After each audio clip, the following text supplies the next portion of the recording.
study, and you'll see the chart, that marine, tidal, wave, and free flow hydro, no dams, we could meet minimum 10% of our U.S. energy needs, 24-hour power. I want you to think about it. Most people live next to the shores and next to the rivers. That's how we evolved. So it's at the population centers. And then the variable ones, wind energy 20%.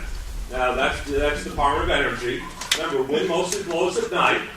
A little more when you can take it offshore.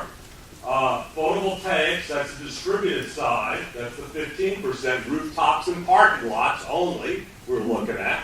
And then building energy, that 12% is the stuff that, by the way, buildings use 40% of our energy.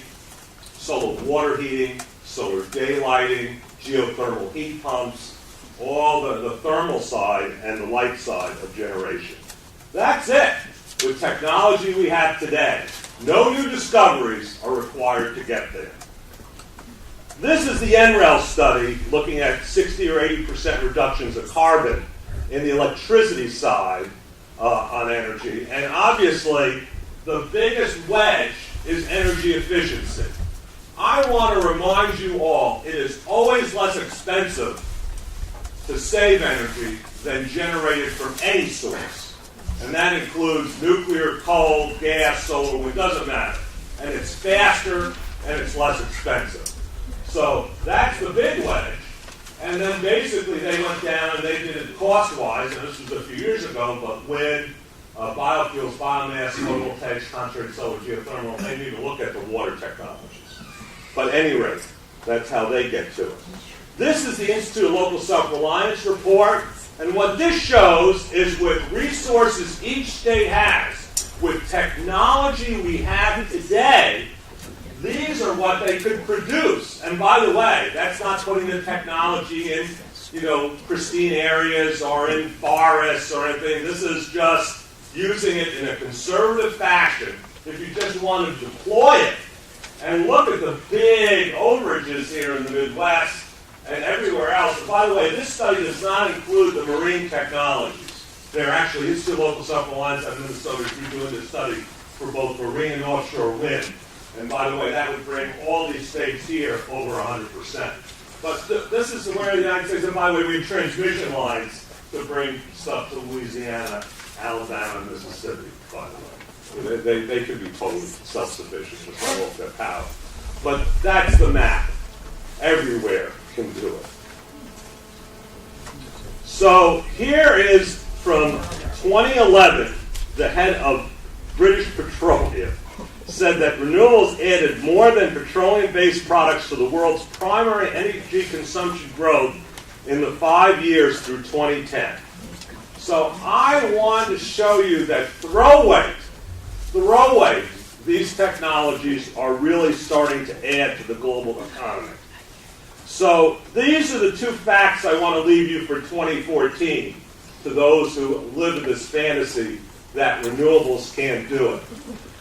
On May 13th, in Germany, the 5th largest economy in the world, the combined renewables hit nearly 75% power. Now, our electric utilities say they can hardly handle over 15%. Here, the Germans, an industrialized nation, handled 75% nearly. California and Texas hit new records in June 27, 2014. 20.9% in California, 30% on Texas's grid. 38 now. 38 now, correct. So the point being, renewables have the capacity, energy storage, batteries, compressed airs and liquids, flywheels, pumped hydro, even hydrogen is on the cusp. Virtually every project I use battery banks now.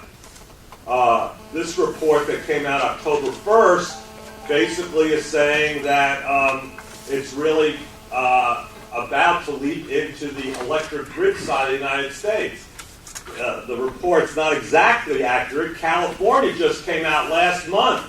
2.5 gigawatt mandate for storage on the electric grid in California. New York is about to do the same thing. I've done 3 projects, Arizona, Pennsylvania, and Illinois, all over a megawatt of storage on the grid to stabilize the grid. I work with 48 different kinds of battery materials. We are in a material science renaissance in battery technology, driven from cellular, laptops, hybrid, and now electric vehicles.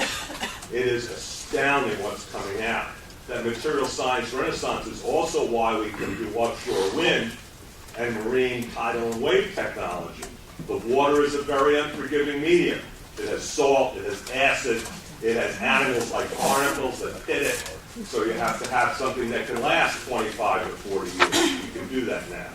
We are on the cusp of being even more disruptive to the poor utility industry. Organics.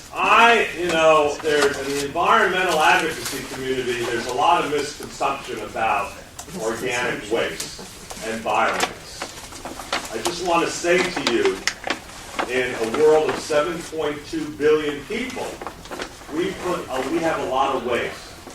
I just want to tell you, just the manures from animals, sewage from people. I'm on a project at the University of Mississippi where you're making drop-in fuels from human sewage. The water's there, we don't need new water. The resources there, we have people in cities, and I'm going to drop in fuel for airplanes. It's exactly like airplane fuel. We're testing it out all over the place. The issue is anaerobic digestion of livestock